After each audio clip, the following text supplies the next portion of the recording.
Okay, let's be honest for a second. How many times have you known exactly what you need to do to make your life better, but you just don't do it? I mean, the real problem for most of us isn't that we don't have the information. It's that when given the choice, we almost always choose what's comfortable. And the philosophy we're digging into today is pretty blunt about this. It basically says your life doesn't care about your feelings. It doesn't care if you're in the mood or feel motivated. It's just a mirror, reflecting what you actually do. So if you're listening to this, you're probably tired of your own excuses. You're ready to stop that cycle of falling back into the same old habits. If you're finally ready to take control, then this is your starting line. All right, so where do we even begin? Step 1 is all about this. You have to face what you're ignoring. Look, real change doesn't start on some imaginary, perfect day in the future. It starts the second you get brutally honest with yourself about what you've been pushing aside.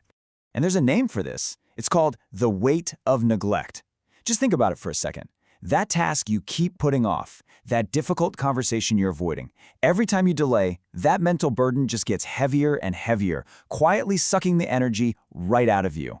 And here's something that's so important to understand. The real enemy to our own progress. It's usually not some massive, impossible obstacle. Nope. It's the little, quiet lies we tell ourselves every single day. The small agreements we make with our weaker side.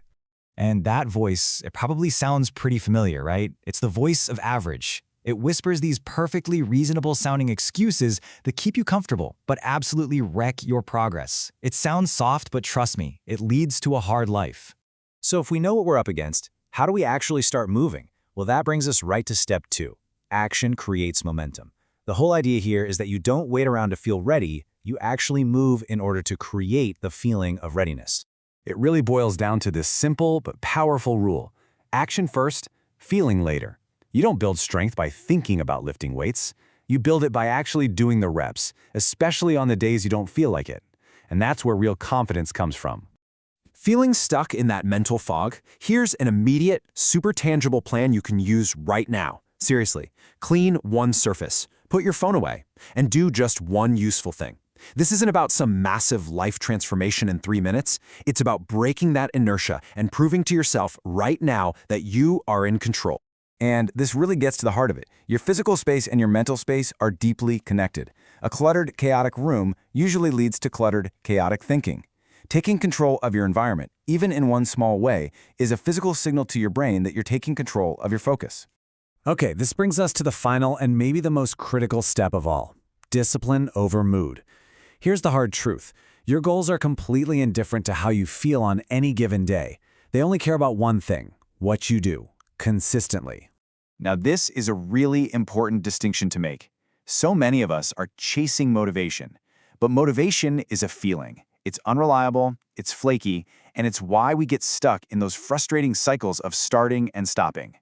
Discipline, on the other hand, that's a choice. That's a system. It builds consistency. And here's the crazy part. It's the thing that actually creates motivation in the long run.